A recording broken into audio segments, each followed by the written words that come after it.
Alrighty. Give everyone a second to pile in. We're not 6:30 exact. We're a little early. Does that change it that much? Yep. Where does it catch it? Right. And all right. Whoa. Wait. Whoa, it's the Illusion reporting from somewhere on Spaceship Earth. We've been fairly consistent here for another Sober Wednesday. It's Sober Wednesday. This hour is dedicated to those who want to know what sobriety might be like, what sobriety is about, or who are suffering from various afflictions out there. And it's a big space for people suffering from mental health issues. So for the next hour, I ask the chat and everyone be respectful to provide a safe harbor. A safe harbor for those who may be suffering from alcoholism, drug addiction, sex addiction, gambling addiction, debting, bad relationships, suicidal thoughts, depression, whatever it may be. This hour is dedicated to you. So with that said, let's just start off with the serenity prayer.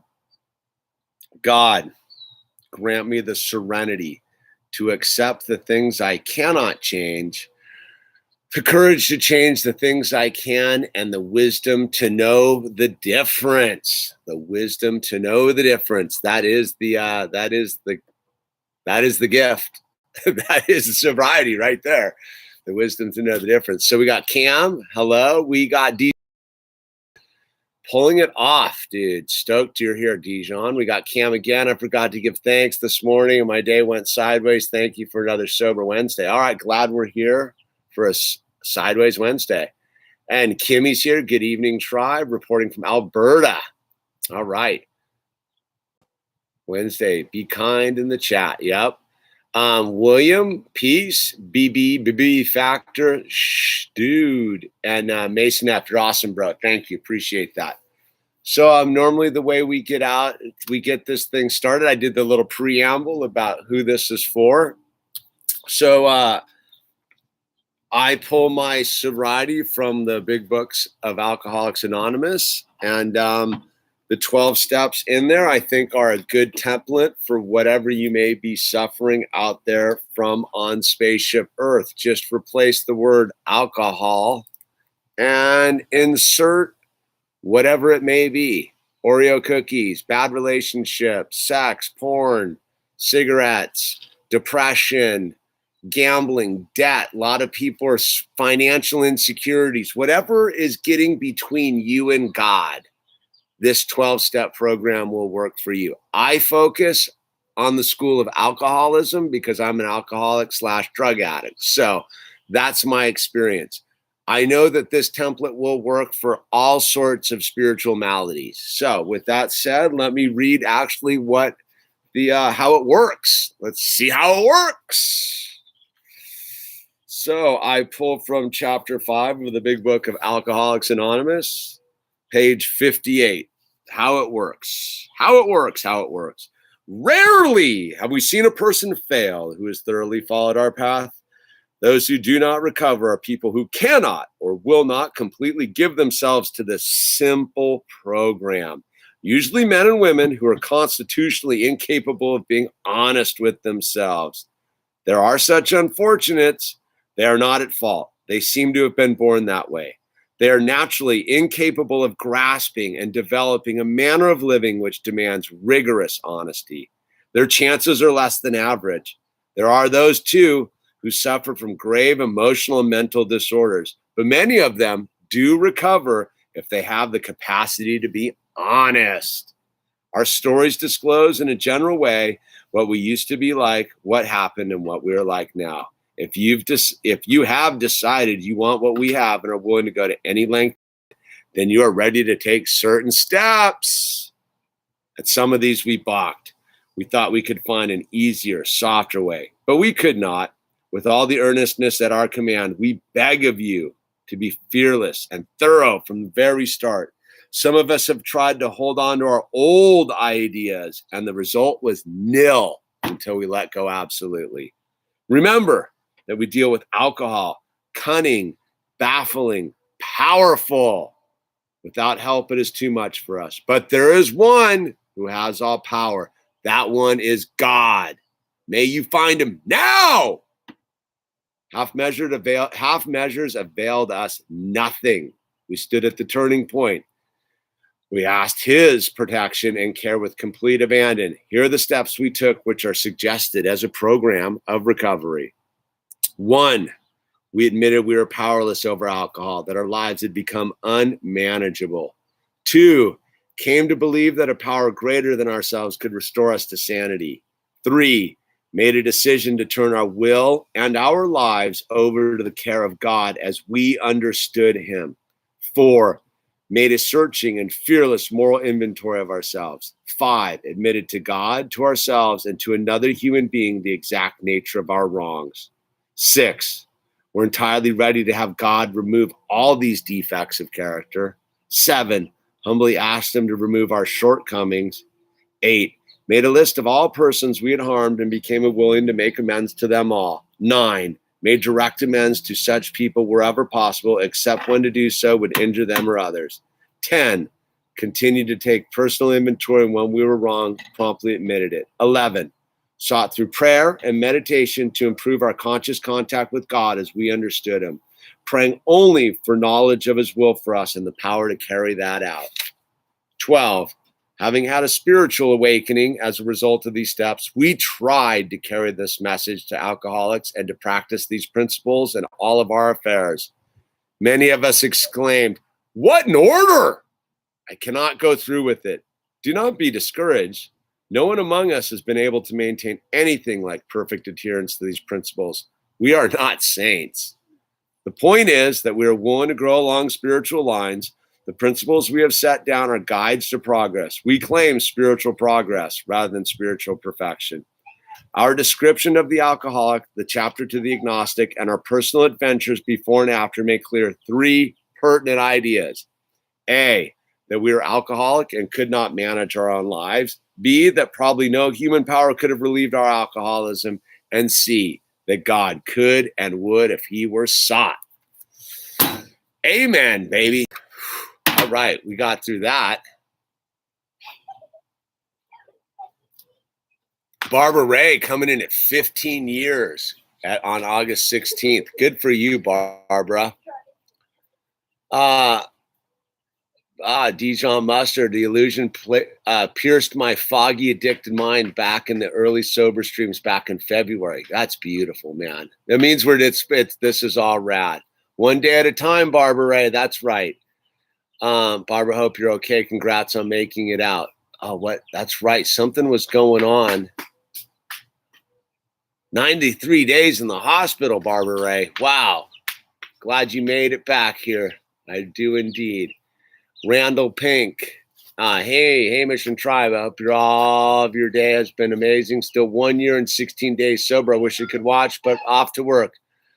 Love y'all, and thank you again, Hamish, for your help. Right on, Randall. Good for you, dude. Ryan Kavanaugh. Honestly, honesty is everything. I would try to be real about my issues, taking about 75% of the struggle, but keeping the other 25% to myself.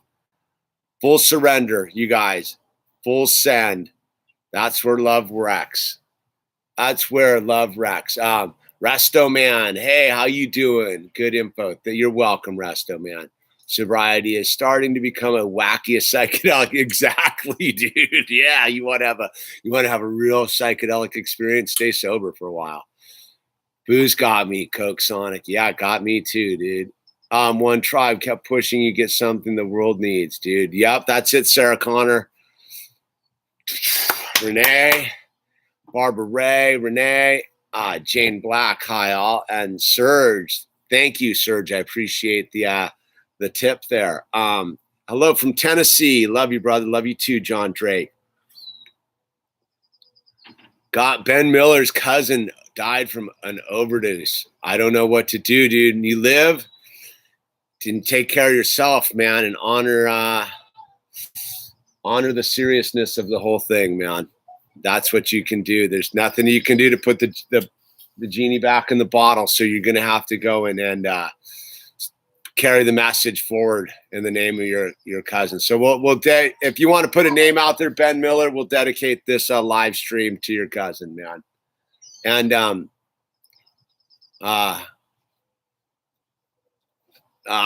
oh yeah, that's actually the craziest part. Never crazier than when you take it on sober, dude. What's up? Happy Sober Wednesday. All right, so where am I at today? So it's been an interesting. Again, I'm doing a lot of shadow work and stuff, and all that kind of stuff. So today we were out at the pump track. I took Owl to the pump track. What are you doing with those, Bird? Okay, just remember there's corn growing over there, and the chicks are right there. Be careful. Okay? Nah, don't play with those with the chickens right there, okay? Yeah, they want to play with you. They're coming to get you. Play with them. So we were over at the pump track today, and I had to make an amends. So I was sitting, there's no one around. There was these two dudes shooting photos of some bike or something, like whatever. Right on the little kiddie pump track, like right on the top deck. And, you know, they had it set up where Owl had to go like through their deal. And one of the dudes is like, walk your bike. Leave that alone, Owl. That's the Bible. I know. Thank you. Okay. Thank you. And he was there, and he was like, walk your bike, and like walk your bike. But it's like right where they get speed to go into the thing, like. And like the second time I was like, hey man, like don't tell my son what to do. Like don't tell my son what to do. If you need to tell him something, you can go through me. And I had to think about it a little bit. So I kind of got into it with this dude. It wasn't any big deal. He was like, hey, and then the bike, fell over, and I go, look, I don't get what you guys are doing, but like just you don't need to be telling my son what to do, right? And whatever. It was an exchange. Was pretty mellow, but you know, it was little tension there. And so I sat there for a little bit. And another dad came up to me and he's like, dude, just breathe. I get it, dude. I don't like what's going on here either. And blah, blah, blah. And I sat there and I was like, all right, dude, how does this sit with me? And I was like, yeah, I came in hot. I probably overreacted. I wasn't my best me. There was probably a different way to handle this. The dude wasn't out of line. He wasn't out of line or anything. I just super sensitive about anybody telling Owl what to do. Like, and so I sat there for like 5 or maybe 10 minutes max. And I was like, all right, I got to go make amends to this dude. So I went over and I was like, hey, look, man, I apologize. It came in hot, dude. It probably was unnecessary on my behalf. I'm just super sensitive about my son because he's like, your son's super well behaved. And like, you know, I appreciate because Al was like, no worries, dude. And I was more like uptight than Al was. Al didn't care. So I talked to this dude and I made amends to him for a minute. And again, he was like, it's cool. It's no big deal. And I go, yeah, it's kind of a big deal because I come from the school of amends. And I was sort of seeing if he knew where I was coming from, right? If he was a friend of Bill's or not. But so for me, it's this. I could have let it go. It's probably no big deal, dude. Whatever. Sober guy, right? I know better. Like I had to do my self-evaluation and be like, I could have handled it differently. Right. And after I apologized to the guy, I was like, so why did that bother me so much?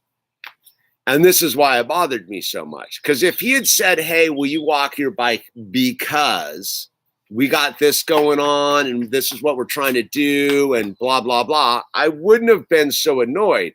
But the reason I got super annoyed was he was just saying, don't do this and do this without any reasoning behind it to explain to the kids, like, because there was like 3 other kids there too, of like, hey, will you walk your bike here because we don't want dust or whatever reason they had. They didn't explain it to the children. But I didn't explain it to the dude of like, hey, if you just explain to the children why you don't want them to walk, ride their bike through there, I'm cool with it. But again, is all problems lie within me because I'm an alcoholic. I've had to accept my own role in everything. Like, yeah, the dude didn't handle it the best, but then again, neither did I. So I can either let it lie and pretend it never happened, or I can make the world a better place, right? I can own my side of the street and at least make the end all be all of is I know this dude's, we shook hands, we're on a first name basis round, we're like, see you around. He's some dude who works at the park, like whatever, dude. Like the universe works in mysterious ways. So what I'm getting at is because you find these things when you read it, right? As a dude, look, life used to just overwhelm me. I solved my problems with drugs and alcohol, dude. Like that situation 12 years ago, I would still be thinking about it. Like, that guy. I'd probably let that guy, that guy. Instead, I just handled it with the whole cycle lasted no more than 10 minutes, right? No more than 10 minutes. I'm in, I'm out. Problem solved. Know this dude on a first name basis. Like for some reason, we needed to communicate today. So when I look at the steps, right, and I didn't have any of these tools back in the day, there's step 7 or step 6. We're entirely ready to have God remove all these defects of character. So one of my defects of character is not pausing when agitated, right? I didn't pause. I jumped right in there and was like, you don't need to talk to my son. And 7 was humbly asked him to remove our shortcomings. So what are like shortcomings and character defects, as I read this, are two totally different things. Character defects are like things that are defects in my character. I can't really control them. I don't have the ability to like not react in certain ways to certain things and my behavior issues. I can constantly work on them. They've gotten better over time, but they're my part of my survival mechanism too. My character defects are also my character blessings too. Like yeah, I'm on time, but it's also like it's a defect too. I'm like all of these things have a yin and yang side to them. But with the way I used to live, as I didn't know what they were, I just used to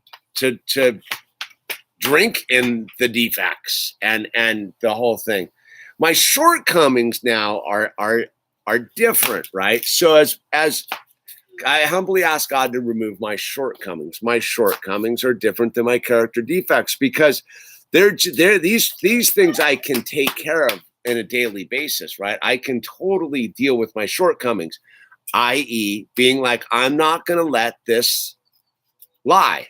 I'm going to go let this dude off the hook. I'm going to let myself off the hook. I'm going to change the energy field in the space that I was inhabiting, right? Because my shortcoming used to be make trouble, leave trouble, trouble simmers under the thing. Everybody's left in a bad place. The world's more chaotic than it was when I first got there.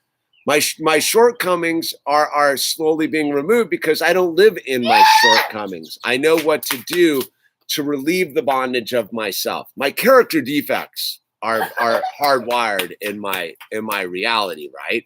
So that's a whole different set of circumstances, and that's why it says in here, we're entirely ready to have God remove all these defects of character. See, again, the words are very interesting. We're entirely ready to have God remove all these defects of character. We're just got to be ready. There's no they get removed. It doesn't say anything about your character defects are removed. It says get entirely ready to have God remove these defects of character, which implies that they don't go away. That thank you, Chris and Purple Sun. I appreciate that. And so that's where the thing is, like, when I truly sit there and ask, I'm ready to have God remove these defects of character, but my shortcoming might be to think that they're going to get removed, right? Where my long coming is, if you will, is that I know that my defects of character as much as I want them and I'm entirely ready to be removed, they're still part of who I am. So I have to act proactively in the thing. So it's a tricky thing. So ultimately, as a person who's out, what are you doing there? No. You're playing tag with the chickens? No, she's trying to get the stuff and running away. Okay. And so the gig is this, is like, I'm not running from booze anymore. I'm not running from drugs anymore. I'm not running from a lot of things, but that doesn't mean that like my life is all like la-di-da, la-di-da. Because at any moment, I'll get right in there, dude. Because one of my character defects is also one of my character blessings, is I'm not a doormat. Where because I'm not a doormat means that I'm not going to sit there and be quiet. Is that always the best way to handle it? I don't know. Again, it's me taking a deeper spiritual look at this thing, right? Because having had a spiritual awakening, right? Again, this goes back to the whole point of this whole program here, or these 12 steps. Having had a spiritual awakening as a result of these steps, we tried to carry this message to alcoholics and to practice these principles in all of our affairs. To practice these principles in all of our affairs. These principles don't end because it's my son. These principles don't end because I don't know any of these people. These principles don't end because I'm at the pump track and whatever. These principles don't just disappear at the water's edge. Like I know a lot of like, no. So I know a lot of surfers who are like, sobriety ends at the water's edge. And that's not practicing these principles in all of our affairs. Where it counts the most is the places that you think that it doesn't count the most, right? These principles matter more at home than they do out in the real world. They matter more out in the real world than they do in your car. They matter more on the highway than they do when you're walking alone in nature. You get what I'm saying? Is like these principles, they don't have arbitrary lines where you get to be like, I get to be a dick today because whatever reason. No. The only reason that you would possibly be casting a negative shadow out there, right, is, right, go back to the work again, because you forgot, right? Because we as spiritual beings constantly forget our human realities, right? And our human realities will constantly trap us and bind our spiritual being, right? So you get to this thing. We admitted that we were powerless over alcohol, then our lives had become unmanageable. What that really means is you remove the powerless over alcohol thing and you get into the unmanageability thing, is that you don't get to arbitrarily choose when these principles do or don't apply, dude. You don't have the ability to manage it. We're unmanageable. Part of our spiritual calamity is that we don't have the ability to manage it. So, right, if we continue to think that, that is insane. If you continue to think that you have the ability to like pick and choose when these principles apply, you're not living in step 3, which was made a conscious decision to turn our will and our lives over the care of God as we understood him, right? Like my God does not appreciate me running around. What happened? Be careful. Okay, well, just don't step on them. They're pretty small. Kevin looks fine. Playing tag with the chickens over there. So it's again is you may think that like, well, what is this dude talking about? Some minor league incidental incident out in the scope of the world gone crazy. See, that's where the rubber meets the road for me as an alcoholic, right? If I let any of these things pile up, if I leave anything unsolved, I am violating all the things that I know to be true, is to not leave that. My character defects tell me, it's no big deal, dude. It's whatever, dude. You're making mountains out of molehills, blah, blah, blah, blah. Well, that's my alcoholism. Yeah, just let it go, dude. Just walk away, drive away. Don't back, whatever. Just leave it go. My shortcomings used to be letting my character defects run the deal, dude, right? So again, as you get into this thing, is humbly ask them to remove our shortcomings. So we can just ask to have our shortcomings removed. See, that's what's so interesting about 6 and 7. And 6 and 7 don't get a lot of attention. It's usually the other stuff about the stuff. We're entirely ready to have God remove all of our defects of character. That's 6. We're entirely ready. There's no guarantee that's going to happen. What's interesting is 7 humbly asked him to remove our shortcomings. It's a lot of like, you got a lot of God going on in step 7. Humbly asked him to remove our shortcomings. See, the difference is with 6 is we're entirely ready, right, to have God do this. So we're ready. There's no guaranteed. 7 is humbly asked him to remove. Like that's in the affirmative. Oh, mint. Yeah. Have some mint, dude. Good for you. No. Oh, you promised you weren't going to bug me during all this stuff or disturb me. Better word, choice of words there. So why does this matter? Like, why does this matter? As a dude, I'm like, 11 years sober now? Like, I'm not going to drink tonight. I'm not going to snort coke tonight. I'm not going to do a whole lot of things I used to do when is because my sobriety was based upon 1,000 actions, right? They say that, what is the one saying? A death by 1,000 cuts. Sobriety is achieved by 1,000 small actions. Showing up at a meeting, showing up here on Wednesday, making amends, folding your clothes, putting your bed away, going to work on time. Thousands of actions equal sobriety, right? Well, on that same other side of it, 1,000 unchecked paper cuts into your reality could lead to a drink, right? So I just don't apply my principles to this one dude over here. Okay, whatever. And then you start letting it go all over the place. Now you get to hassle the gal at the PetSmart because she wants you to wear your face diaper. Now you get to hassle the dude over there because of whatever. Why? Because they're just incidental moments. I let the one go at the pump track, like it was minor league. Now it's this one's a little bit more, but that one's minor league too. Next thing you know, you've got 100 of these over the course of 3 months. So you've cast 100 bad stones into the lake, right? The infinite lake of forgiveness, right? And you're filling up your lake full of pebbles, dude. Instead of adding bountiful water to make the lake of forgiveness deeper, right? I don't know what kind of weird metaphor that is, but you get what I'm saying. So as we get further into like sobriety, our target isn't whether I'm going to drink or not, or whether I'm going to slam dope or snort coke or do DMT or do whatever it is I'm going to do.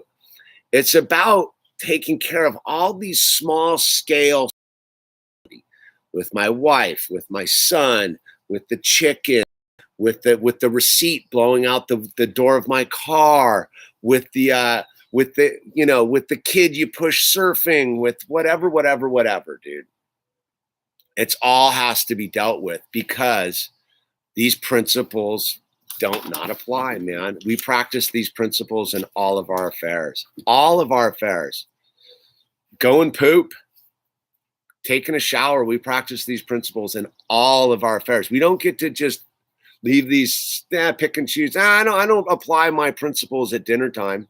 Right? Because my principles are based upon a very important thing. There's one who has all power. That one is God. May you find him now. Right? So one of my main principles is staying in God's light. And it's hard. Trust me, I'm a human being, this human form with all of its insanity going on in its mind.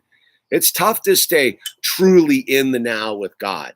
But if I stay within my principles, I'm a lot closer to staying in that place than I am if I let those principles go. And again, those principles are based upon all sorts of things, overcoming my character defects and my shortcomings, right? So that was my monologue. So let's see, where are we at, dude? Now let's read some comments. Someone want to tick off some time. What do you want to talk about? Got any questions? What do we got going on here? Humpty Dumpty can be put back together again if we're willing to check ego and take responsibility and do the hard things. Yeah, something like that, Sarah. Maybe Humpty Dumpty can be put back together with a lot of duct tape. A lot of duct tape and super glue. I don't know if you get the yolk back in. Look, it's the old saying is once a cucumber becomes a pickle, it never gets to become a cucumber again, dude. You know? Watch what you do with your cucumbers. And what's the best advice? Just to concur with the get it mode. Wait, Trent Sizemore. My man. What's the best advice to just concur with that go get it? I don't know what that's not a clear question. I don't quite understand it. Stay in the middle of the boat, as we like to say. That's true. Stay in the middle of the boat, the middle of the herd. I mean, you got to go live your life, dude. Look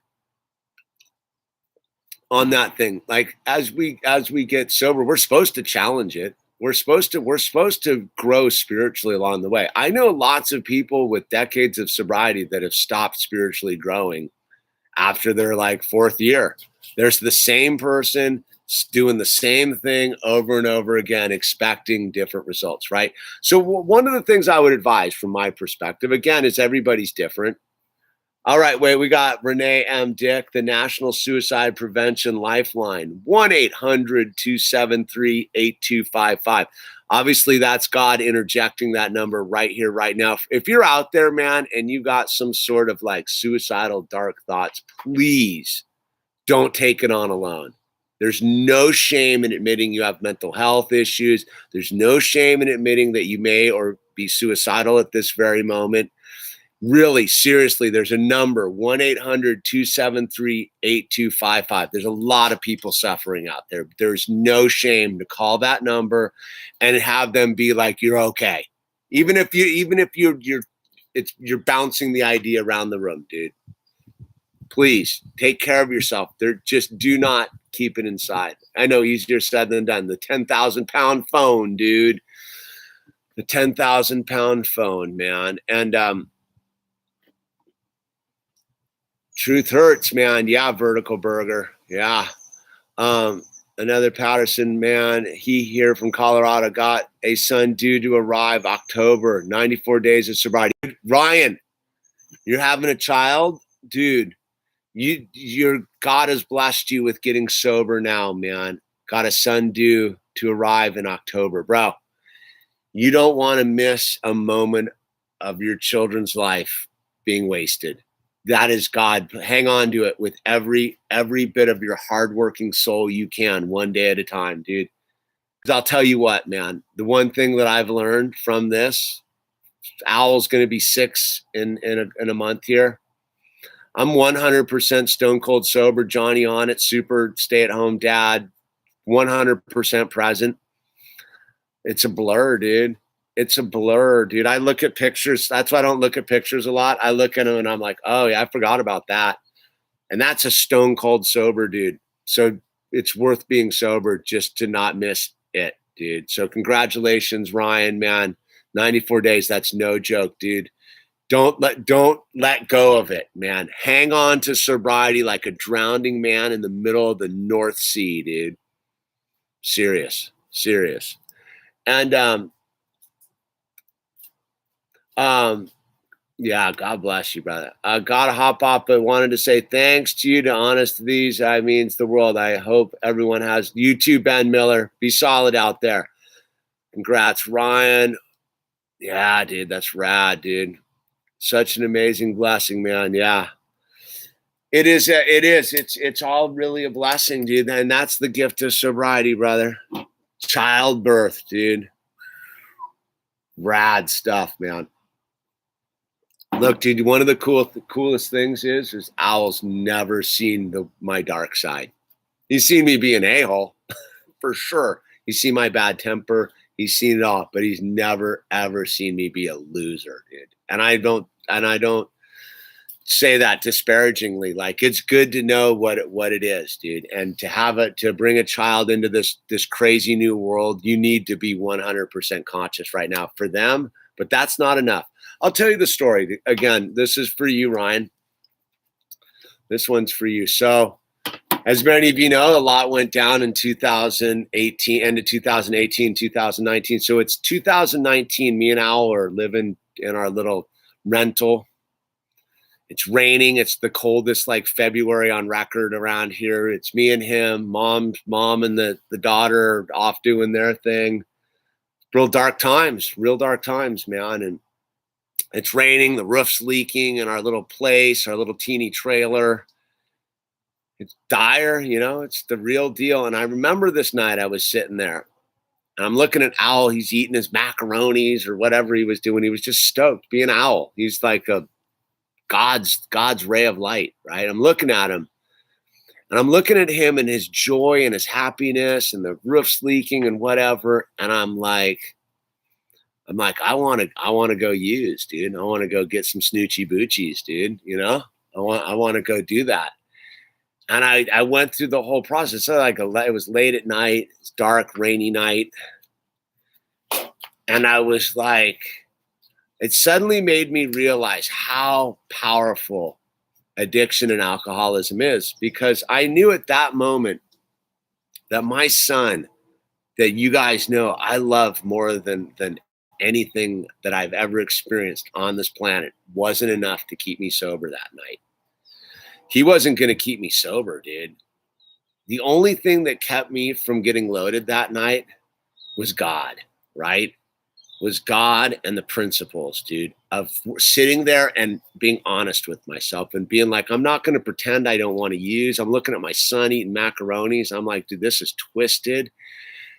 And it was the minute I was honest with myself and admitted how powerful it was. See, I didn't know how powerful it was, I don't think, up until that point. I was 8 years sober, 7 years sober, 8 years sober. I looked at myself at that moment and realized how absolutely powerless I am to the mental torture and the cravings of addiction and alcoholism. Yeah, sure. I got through that night, but I didn't get through it because I had willpower. I didn't get through it because I'm strong. I got through it because I was willing to admit I was weak. I was willing to admit I didn't have the willpower. And it was that was the moment that I knew. I was like, all right, God, get me through this night. Just tonight. Just get me through this night, God. No matter what, I'm not going to pick up and use. Just get me through this night. And I got through that night, man. And I did. But that night will always be one of the most powerful nights of my sobriety, because it tried to get me, dude. It really tried to get me. And it wasn't me that got me out of it. It wasn't me thinking my way out and being like, no, you're not going to get loaded tonight, dude, because you have your little beautiful boy there eating macaronis, dude, and blah, blah, blah. And no, I was so bummed and horrified about what was going on in my life. All I had was my beautiful son right there. And it was only because I understood this basic concept that I was able to get through the night, dude. It was this one basic concept. We admitted to ourselves we were powerless over alcohol, that our lives had become unmanageable. See, most people think unmanageability has something to do with punctuality or holding a job or paying the bills on time. No, unmanageability is the inability to control your thought patterns, because you don't have the ability to stop a thought. The thoughts come, I don't know where they come from. I don't know where they come from. They just come into your mind. And they carry all sorts of weight sometimes. If you're not truly spiritually fit at that time, you can have a gnarly thought come into your mind. So yeah, there I am. I'm eating macaronis with my son, and the thought of I just want to go get some blow comes into my head. It wasn't like I don't. It was like I do. And I was like, whoa, this is twisted, man. And see, because I admitted to myself, because I admitted to myself I'm powerless over alcohol, right? And then my life had become unmanageable. I go, okay, dude, I got something to work with here. I'm not on my own. I'm not in outer space. I go, I understand this because I'm honest, right? It's a program of thorough honesty. I go, I can admit this to myself. See, people don't want to admit they're powerless because they think that makes you weak. No, that's what makes you strong. See, the weak people think they can go jump in front of a train and stop it when it's going 80 miles an hour. Weak people think they can stop an 18-wheeler driving down the highway with their will. I know, your stick house is awesome. Weak people think that they can lift a 500-pound beam over their head without a bunch of other dudes at the other end of it. Strong people understand that they need more than themselves. Strong people understand that they need God, the help of other people in their lives, right? So because I understand the difference between what the hyperbole of what strength is and the truth of what strength is. Because see, people think that to be an alcoholic is a weak position to be in. It's not, dude. Joe Rogan, I've listened to the Toe talk about like, oh, you got to be weak. And no, it's the true strength is to admit that you're powerless over, dude. The true strength is to admit that you're powerless over a lead projectile poking through your body. Dude, we're not super people, dude. So if we get to this thing and we get to the unmanageability, we get solutions, right? If we can admit this powerlessness to ourselves, we get to the solution, right? Came to believe that a power greater than ourselves could restore us to sanity. That's step 2. Came to believe that a power greater than ourselves could restore us to sanity. No action there. Just came to believe, just something like a power greater than myself could restore me to sanity. So I understand my thought life at that moment was unmanageable. I understood that I was powerless over anything going on right there. So because I was willing to admit my powerlessness and my unmanageability, I start to get a little bit of strength back in my reality. I start to get some tools back to me, which gets me to step 2. Came to believe power greater than self could restore me to sanity. Oh, wow, there's something bigger than me that can restore me to sanity, because my insanity says, let's do snoochie boochies and look at my beautiful son and think that that's going to solve any of my problems. It's going to plug the leaking roof. It's going to bring my wife back. It's going to solve this. It's going to solve that. No, that's my unmanageable, insane alcoholic mind says that that's actually a reasonable thing to do at that given time, right? So I know I'm insane. I don't have any doubts about my insanity, dude. Because I'm willing to admit I'm insane, and I came to believe that a power greater than myself could restore my sanity. Well, how do I restore my sanity? Well, it's super easy. Made a decision to turn our will and our lives over to the care of God as we understood him. So at that moment, right, at that moment in the process of that space of admitting to myself I didn't have the power to control my thoughts, that I wanted to do this insane action, I gave my life back to God at that given moment. I was like, all right, God, get me through the night. God's like, dude, you ready? I got you, dude. Levi and Kevin are playing with me. They're playing try to do. But don't scare them. Don't chase them too much. Okay. Do your thing. I'm doing my thing. I'm on a roll, son. So at that point, the minute I was able to go through that process, I was like, all right, God, like, I can't do this on my own. And God's like, I know you can't, dude. Like, your mind's broken, dude. You're crazy, dude. God's looking at me like, dude, like, you seriously want to think that doing some blow right now is a good idea, dude? Can I help you? Can I really come in there and like help you get through the night? And like, I was like, yeah, dude, God, hook me up, dude. Like, I don't have any ability right now. And so God was like, all right, dude, this is what we're going to do, dude. We're going to get you through the night. You're going to put your son to sleep. You're going to go to sleep. And you're going to get up the next morning. You're going to make some phone calls. You're going to do what you do. And that's what I did. I didn't drink or use no matter what that evening. And again, to the new guy, to Ryan out there, look, it comes to this, new sober guy. It comes to this. All you got to do is not drink and use today, no matter what, today. That's it. Don't fret about tomorrow, next week, 10 years from now. All you got to do when it happens is just today, and get yourself a support group, especially as a new dad, because you're not, I'll tell you what, dude, on sober dad advice, my wife will tell you all about it. So I'm working, sole provider, sober guy, stone cold sober, doing the whole thing, meetings, the whole thing. I'm working at that house, building that giant house for that computer guy up in the mountains, dude, with the boys. I used to be in the middle of the night. I used to wake my wife up and she'd be like, what, dude? Like Al was like little guy still sleeping. I go, dude, what if I fall off the ladder? She's like, what are you talking about? I go, what if I fall off the ladder at work, dude? Who's going to take care of the family, dude? And she would be like, look, I can't talk about this. Like, I'm out of sleep right now. What are you doing, dude? See, my thing is like, I didn't know what it was, dude. Like, because I'd never been a dad before, right? So like, I'm a new dad. I'm stone cold sober.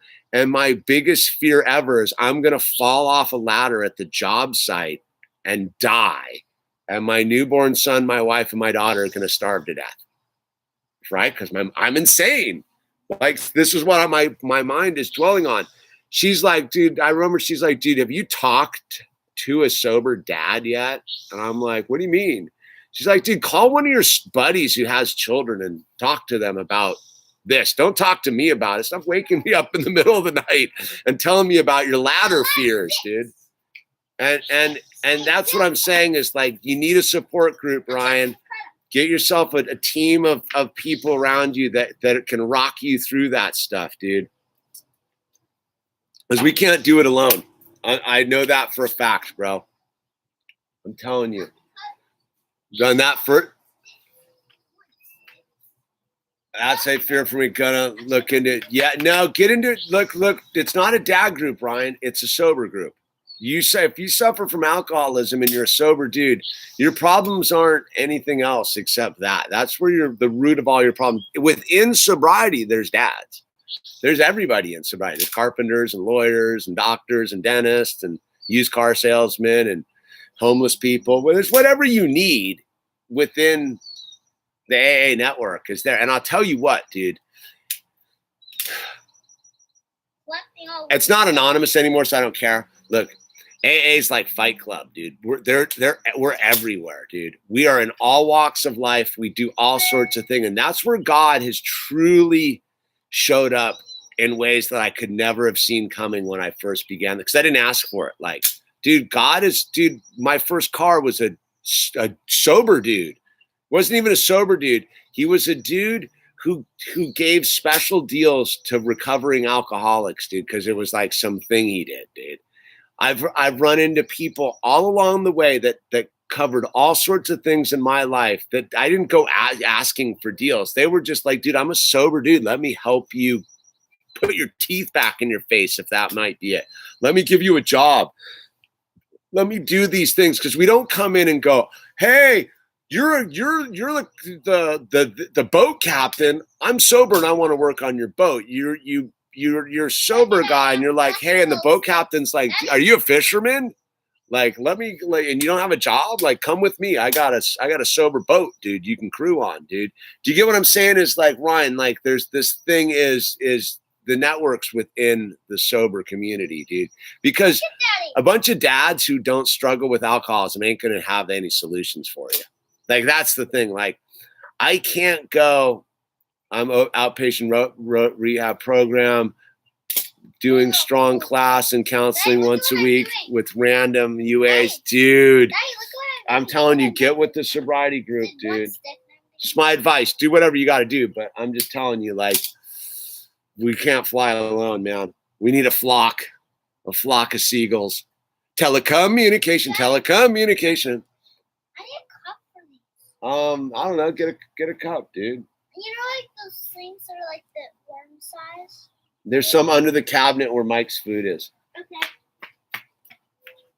So, yeah, just be safe, brother. Ask God to open it up, dude. Guaranteed there's an NA group in your region, dude. If you're a junkie, dude, just get with some NAers, dude. We're all dads, dude.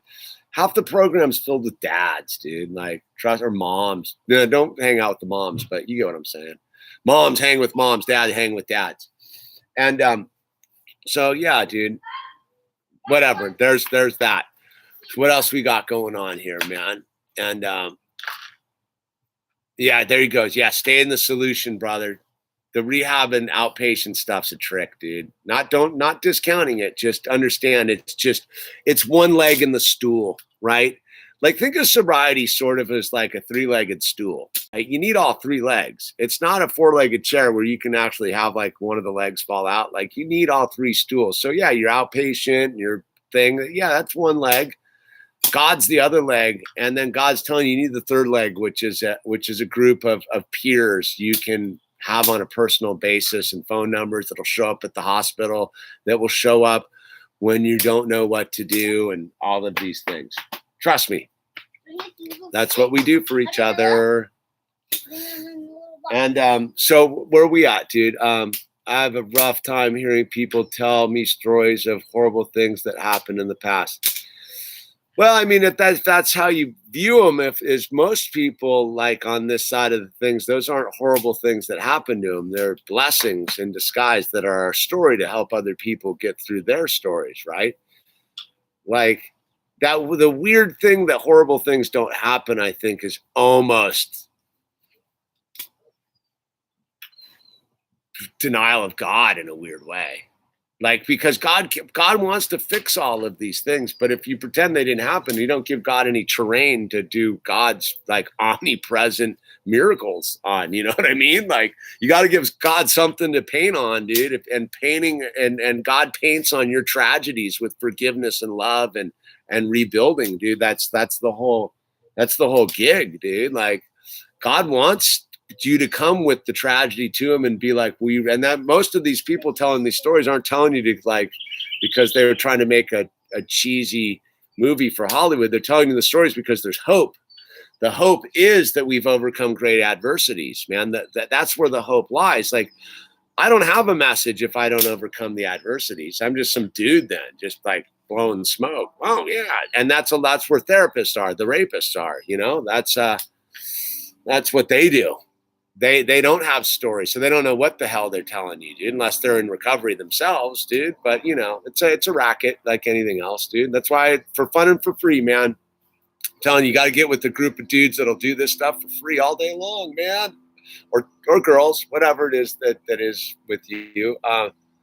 What's the biggest mindset that helped you overcome addiction? Admitting to myself that I was powerless, man. That I don't need to be, that my strength lies in not being strong. It's really the oxymoronic thing is realizing that strength comes through weakness, dude. The meek shall inherit the earth, right? The meek shall inherit the earth. Dude, nobody was meeker than me like the day I got sober, dude. Pretty meek, right? And see that I've thought about that line a lot, and because I'm like in such a strong position in my life right now, like I truly am like in my own footprint of life and like gung ho and the whole thing. Like, I don't view myself as a meek person, right? But then I go, oh, that's right. Like, before I got sober and truly turned my will, my life over to the care of God and Jesus Christ, I was as meek and weak as they come, dude. Yeah, I thought I was all gung ho and rad and DIY and punk rock and yeah. I didn't realize I was as meek as they come. So I think that some of the meek that shall inherit the earth are why people are born again, right? People don't get born again who haven't been through trials and tribulations of their lives. Again, I think I'm talking more to people that suffer from other afflictions. Dude, it doesn't matter. This doesn't matter if you're overweight or you're anorexic or whatever it is that's between you and God. These are tools to get you to God, because the reasons that these things are occurring is because this form has failed us in this dimension, dude. This form actually isn't doing what we need it to do in this dimension. And that's why we go to God, is to relieve us of the bondage of self, dude, is to stop thinking that like, yeah, if I only like gain 10 pounds or lose 10 pounds or stop this or stop doing that, like you can do all this stuff all day long, dude. Self-help yourself to death, dude. But the truth is that we have to admit that that's insanity and go to God and be like, all right, God, what is it? What am I doing? And God's like, dude, can I drive the car, dude? Like, just like, I view God as like the super amped, and this isn't demeaning to God in any way. It's like the super amped dog that wants to chase the ball. The ball is to forgive you. Like God's like, dude, can I forgive you? Like, come on, let me forgive you, dude. Can I do that? Just throw your trials and tribulations out on the field. Let me go get them and forgive them. Come on. Like, that's the sort of the way I view it, dude. And so, like, the minute you give God the thing, God's like, yeah, dude, let me in, dude. Like can we go? I got this fantastic plan for you, dude. If you'll just let me get you there, dude. And dude, we fight back the whole way, dude.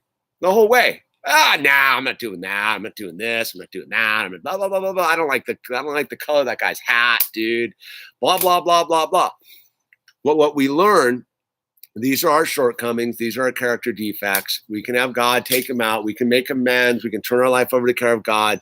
We begin to do all these things so that we can truly accept the blessings that God has to give us. And that is really what sobriety is about. Sobriety isn't about the thing. It's about being emotionally strong enough to admit that you're emotionally weak.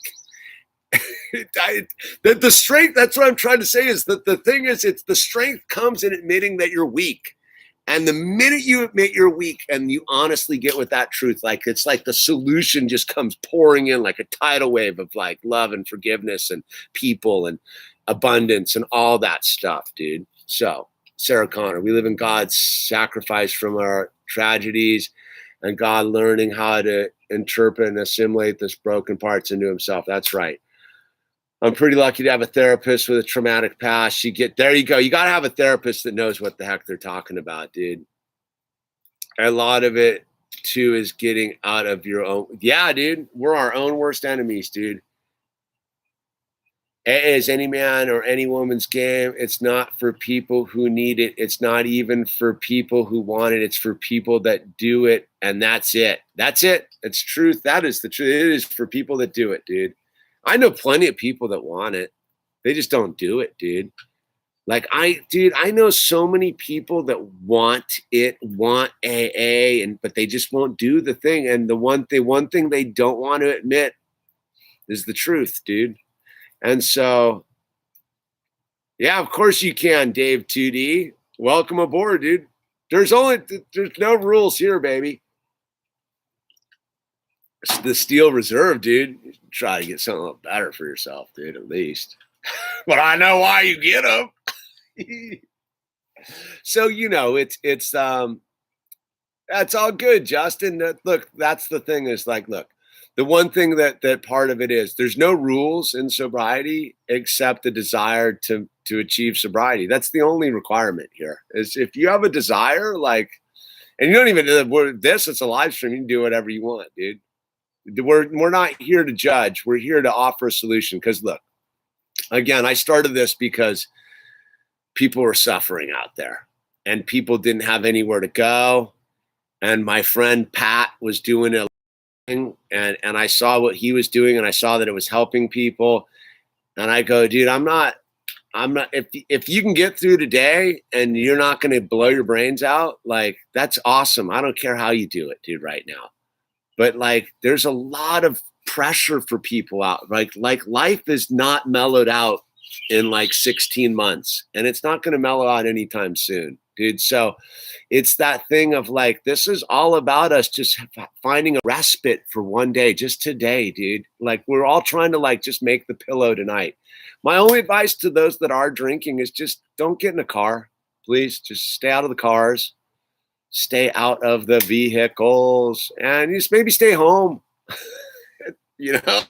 Nowadays you just don't want to step in front of a bus. I used to know this dude on, I got like 2 minutes here.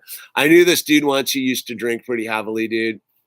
And he went over to London, and he's one of those dudes. He stepped in front of the big red bus because he didn't look left. He stepped off the curb, got smoked drunk by the big red bus, dude. So, just take care of yourselves, man. That's like really it. And again, all right. Thank you, Renee M. Dick. I'm going to let you as the one who brings this into the thing. The National Suicide Prevention Line is 1-800-273-8255. There's a AA Central Office wherever you are, USA. You can look it up. Just type in AA Central Office, your town. There'll be a phone number there. There'll be some person like me who'll be more than willing to talk to you to help you get what you need to achieve sobriety. Life's a team sport, man. You're not alone. Please call somebody, reach out. Don't take on life by yourself, especially if you're struggling, whatever it may be, dude. Like literally, dude, too many Oreo cookies can be a bad thing. So it's serious, dude. And treat yourself with the love and respect to treat it seriously, dude. Don't just be like, man, whatever, dude. Admit to yourself that you need some help, and help will arrive, dude. God is that beautiful. So with that said, I want to end this Sober Wednesday, and thank you all for being here. It gives me somewhere to be on a Wednesday and stay sober myself. So God bless you. Stay strong. Use the name tags. Call for help. National Suicide Prevention Line, 1-800-273-8255. Thank you, Renee, for putting that up there. Good night.